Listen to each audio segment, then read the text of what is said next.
Al-Jamiatul Islamiyah Al-Hukumiyah Sumatrati Asyamadiyah State Islamic University North Sumatra Uin Sumatera Utara Pusat pengembangan iptek dan seni Berlandaskan Quran dan Sunnah Pancasila Undang-Undang Dasar 45 menuju masyarakat sejahtera bersama UIN bangkitkan jiwa raga bersama harumkan Sumatera Utara bersama UIN jayakan Indonesia bersama bangun peradaban dunia Al-Jamiatul Islamiyah Al-Hukumiyah Sumatrati Asyamadiyah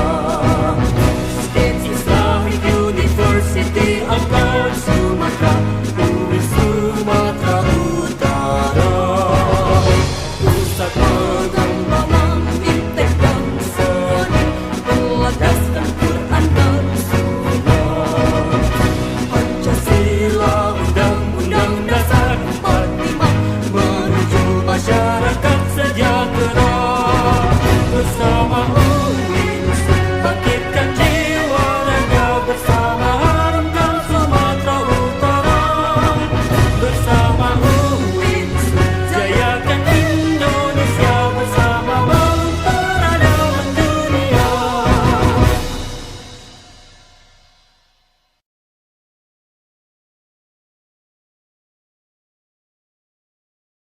Assalamualaikum warahmatullahi wabarakatuh.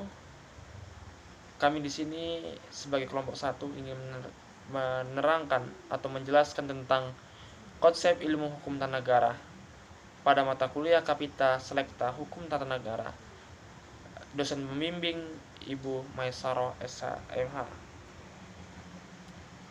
Sebelum kepada intinya, kita lebih mengetahui terlebih dahulu yaitu tentang ilmu negara.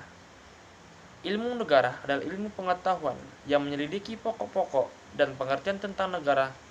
Ilmu negara tidak mementingkan bagaimana caranya hukum itu harus dijalankan, karena ilmu negara mementingkan teoritisnya. Hukum tata negara lebih meneliti hukum positif yang berlaku di suatu negara. Hukum tata negara telah menjadi disiplin ilmu tersendiri yang selalu menarik untuk dikaji seiring perubahan hukum sosial di suatu negara. Adapun permasalahan yang dikaji adalah yang pertama adalah peristilahan hukum tata negara dan definisi hukum tata negara secara umum. Yang kedua, apa yang dimaksud dengan sumber hukum dan apa saja sumber hukum tata negara. Yang ketiga itu tentang asas-asas hukum tata negara. Hukum tata negara dikembangkan di beberapa negara dengan peristilahan yang berbeda-beda. Perbedaan peristilahan ini lebih merupakan perbedaan kebahasaan dan perbedaan cakupan yang dibahas di dalamnya.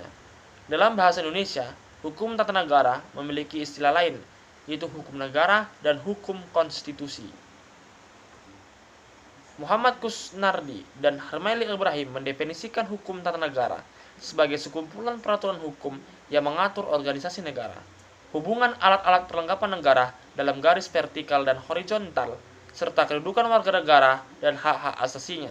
Jadi dapat disimpulkan, hukum tata negara adalah hukum yang mengatur organisasi negara, hubungan alat-alat perlengkapan negara, susunan dan wewenangannya, serta hak dan kewajiban negara. Pengertian sumber hukum. Sumber hukum adalah sebagai asal-usul dari mana sebenarnya suatu hukum positif itu menurunkan kekuasaan dan kewenangan, dan kekuatan memaksa atau mengikatnya. Sejalan dengan pengertian di atas, Muhammad Tolhah Mansur memberikan pengertian sumber hukum adalah tempat asal pengambilan, landasan segala hukum. Sumber hukum tata negara. Berdasarkan pengertian sumber hukum di atas, maka selanjutnya dapatlah dirumuskan pengertian bahwa yang dimaksud dengan sumber hukum tata negara adalah asal-usul dari hukum tata negara itu berasal. Apakah ia berasal dari hukum yang tertulis atau hukum yang tidak tertulis. Sumber hukum material tata negara adalah sumber hukum yang menentukan isi kaidah hukum tata negara, termasuk ke dalam sumber hukum dalam arti material. Misalnya,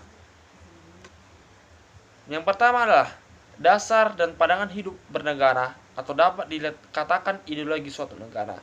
Yang kedua, kekuatan politik yang berpengaruh pada saat merumuskan kaidah hukum tata negara.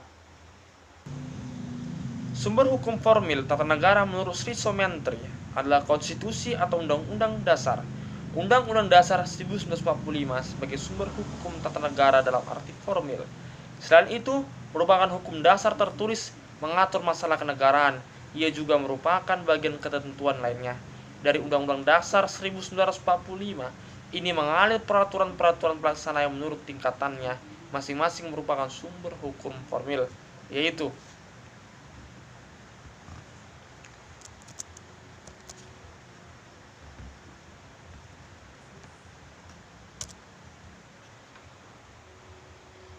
yang pertama adalah ketetapan MPR, yang kedua adalah undang-undang atau peraturan pemerintah pengganti undang-undang, yang ketiga peraturan pemerintah, yang keempat ada keputusan presiden, dan yang kelima ada peraturan pelaksana lainnya. Baiklah, saya di sini kelompok pertama Kapita Selekta Hukum Tata Negara yang bernama Muhammad Fahmi, NIM 0203173139, yang dimana kami membahas tentang konsep ilmu hukum tata negara, yang dimana saya mendapat bagian di bagian asas-asas hukum tata negara. Ya, baiklah, pengertian asas-asas hukum tata negara. Bangunan hukum yang bersumber pada perasaan manusia disebut asas-asas hukum atau Beginsland, yang sifatnya seringkali berubah-ubah. Sedangkan yang bersumber pada akal atau pikiran manusia disebut pengertian hukum atau Begrippen, yang sifatnya secara umum tetap. Kemudian asas-asas hukum tata negara, yaitu yang pertama asas Pancasila. Asas Pancasila itu ialah setiap negara didirikan atas dasar falsafah tertentu. Falsafah itu merupakan perwujudan dari keinginan rakyatnya. Oleh karena itu, setiap negara mempunyai falsafah yang berbeda, karena suatu falsafah itu identik dengan keinginan dan watak dari rakyat dan bangsanya. Dalam penjelasan Undang-Undang Dasar 45, dapat diketahui pembukaan Undang-Undang Dasar 45 mengandung 4 pokok pikiran yang meliputi suasana kebatinan dari Undang-Undang Dasar Negara Kesatuan Republik Indonesia. Pokok-pokok pikiran itu merupakan cita-cita hukum bangsa Indonesia yang mendasari hukum dasar negara, baik yang tertulis maupun yang tidak tertulis. Asas hukum tata negara yang kedua yaitu ialah asas negara hukum. Dalam Kepustakaan Indonesia, istilah negara hukum merupakan terjemahan langsung dari Reichsstaat. Konsep Reichsstaat lahir dari suatu perjuangan menentang absolutisme sehingga sifatnya revolusioner. Sebaliknya, konsep the rule of law berkembang secara evolusioner. Ini tampak dari sisi kriteria Reichsstaat dan kriteria the rule of law. Konsep Reichsstaat bertumpu atas sistem hukum kontinental yang disebut civil law, sedangkan konsep the rule of law bertumpu atas sistem hukum yang disebut common law. Yang asas ketiga yaitu dari hukum tata negara, asas kedaulatan rakyat dan demokrasi lazim. Lazim dipahami bahwa Undang-Undang Dasar 1945 mengatur ajaran kedaulatan rakyat. Hal ini secara tegas dirumuskan dalam pasal 1 ayat 2 Undang-Undang Dasar 45, yang menyatakan kedaulatan adalah di tangan rakyat dan dilakukan sepenuhnya oleh MPR. Yang keempat yaitu dari asas hukum tata negara ialah asas negara kesatuan. Model negara kesatuan asumsi dasarnya berbeda secara diametrik dari negara federal. Formasi negara kesatuan dideklarasikan saat kemerdekaan oleh para pendiri negara dengan mengklaim seluruh wilayahnya sebagai bagian dari suatu negara. Yang kelima yaitu dari asas hukum tata negara ialah asas pemisahan kekuasaan dan check and balances. Berbagai kalangan berpendapat bahwa terjadinya krisis di Indonesia saat ini bermuara kepada ketidakjelasan konsep yang dibangun oleh Undang-Undang Dasar 45. Tidak adanya check and balances antara alat perlengkapan organisasi negara, selain berbagai kelemahan yang melekat pada Undang-Undang Dasar 45. Sejak saat itu, berbagai kalangan menyiapkan bahan kajian untuk perubahan tersebut. Belakangan ini muncul aspirasi politik yang menghendaki agar dipakai sistem perimbangan kekuasaan atau check and balances. Baiklah, itu dari saya tentang asas-asas hukum tata negara. Terima kasih. Assalamualaikum warahmatullahi wabarakatuh.